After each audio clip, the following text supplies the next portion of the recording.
basically what's going to happen is I'm going to bring up some topics. Okay. And I want you to just naturally talk about them.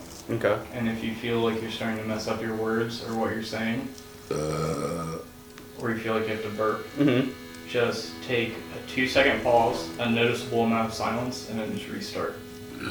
Okay. Cool.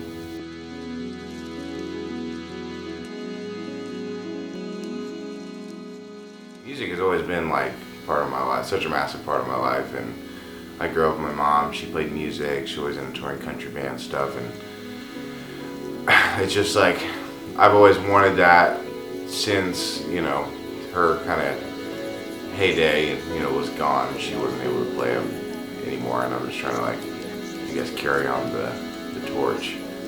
Well, I grew up listening to rock and roll a lot. My mom's a huge Rush fan, and so she kind of raised me, listening to them a lot. And my dad was always playing the Beatles, and so I always had this I always had a lot of good music to listen to when I was growing up.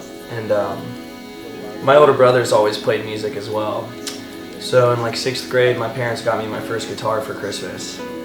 I got a piano, and I never really knew how to play piano very well, but I would just kind of mess around on it, and I would start writing songs. I would hear melodies in my head, and I would start writing. And really, that was the part I fell in love with, was the writing aspect, because I just kind of would, when I write, I just kind of disappear, and it's my favorite thing in the world. And this is the first band I've thoroughly enjoyed the most. I love everybody in the band completely, family.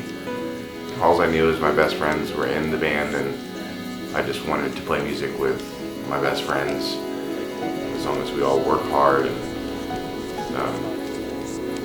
put our hearts and everything we have into it, and we do. So that's the end goal, is to make it my life completely.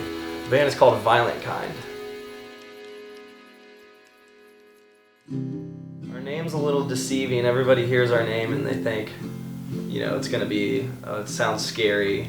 It's gonna be metal or, something harsh, but generally just rock in my opinion, but it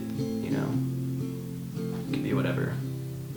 When I first joined the band, it was kind of more of a punk rock kind of thing going, and which I love punk rock. I'm a huge punk rock fan. That's what I kind of, my first genre of music that I was really into and dug into and studied about was punk rock, with the Ramones and Green Day, and known in the band as this is what we need to sound like. I want to sound like this band or that band.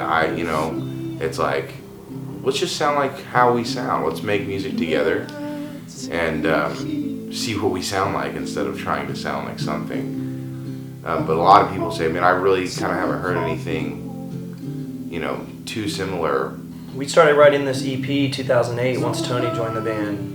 We can't really afford to pay a publicist or anything to promote it, and so we were man, maybe we should just record it and then follow Warped Tour and try and show people our music, and that's what we did. Let's go to where the people are. You're not going to get anywhere. Nobody's going to hear your music if you don't go to them. If you don't hand them your music, if you don't speak to them, you can do it on the internet, but that's how it's done. That's how you get shit done. And these music fans, people go to Warped Tour just because they love music, and a lot of people want to hear new music, and that's where people to go to find it, and that's where some people go for their first concerts and realize that they have this huge appreciation and love for it.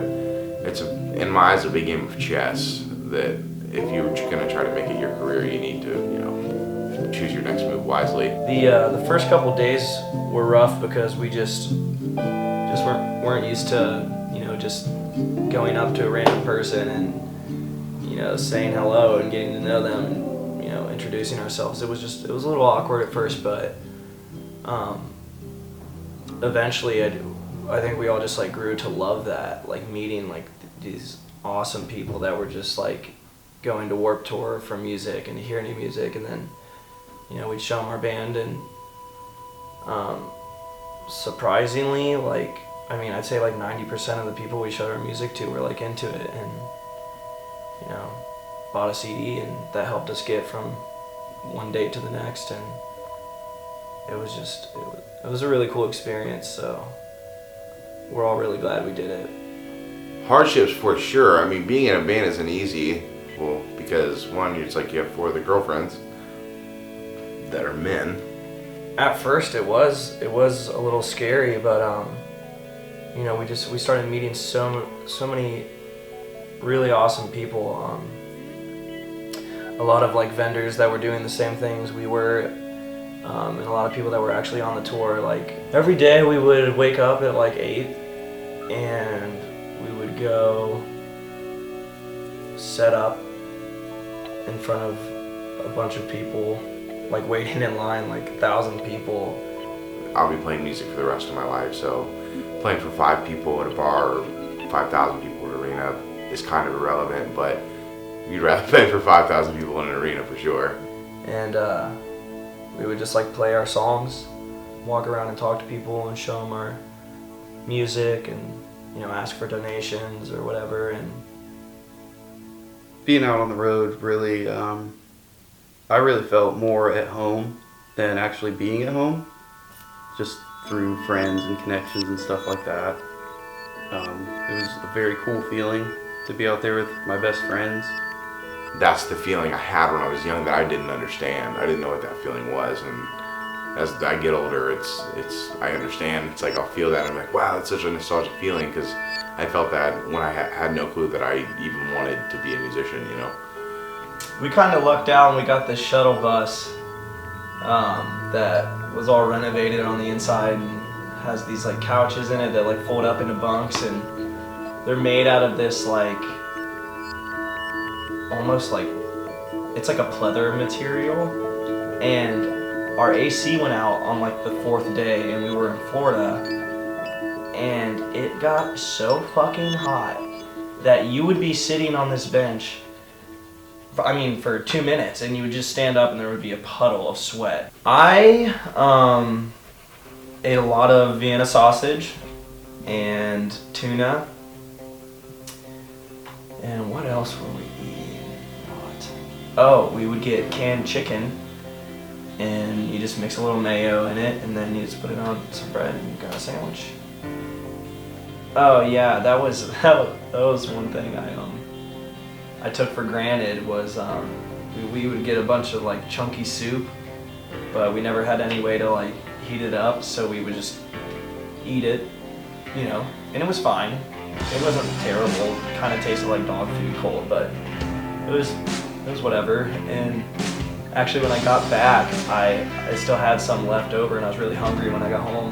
And so I went to eat it, and I started eating it cold. And then I like looked over at the stove, and I was like, oh my god, like I can eat this like a normal human now.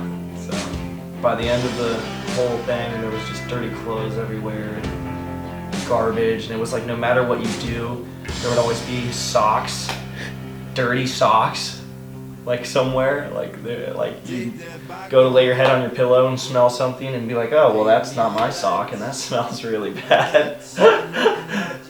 It was a huge success in my eyes. So many people took us under their wing on the tour and appreciated what we were doing. And you know who all you are if you see this. We can't thank you enough for that, and we love you so much. Yeah, we were really fortunate to have some friends on main stage the entire tour. Miss May would put us on the guest list here and there, and you know, that allowed us to get in and just meet so many awesome people, and just, you know, kind of see what the experience behind the scenes was like. And just the fact that like we came home like super excited about, you know, people hearing our music, and like through Instagram and like social media and things, like people hitting us up and being like from all the way across, you know, all the way down to Florida, and then we're in Ohio, is like somebody like reaching out to us from there and being like, man, your music is really good, and like, I really enjoyed your CD, and meeting you guys, and like just the fact that we could create relationships like that with people we wouldn't have ever known if we wouldn't take the chance to, blows my mind. Like after that point, I was just like, you know, I could get into this. This is cool. All of us actually like talked about how we should have done the entire thing.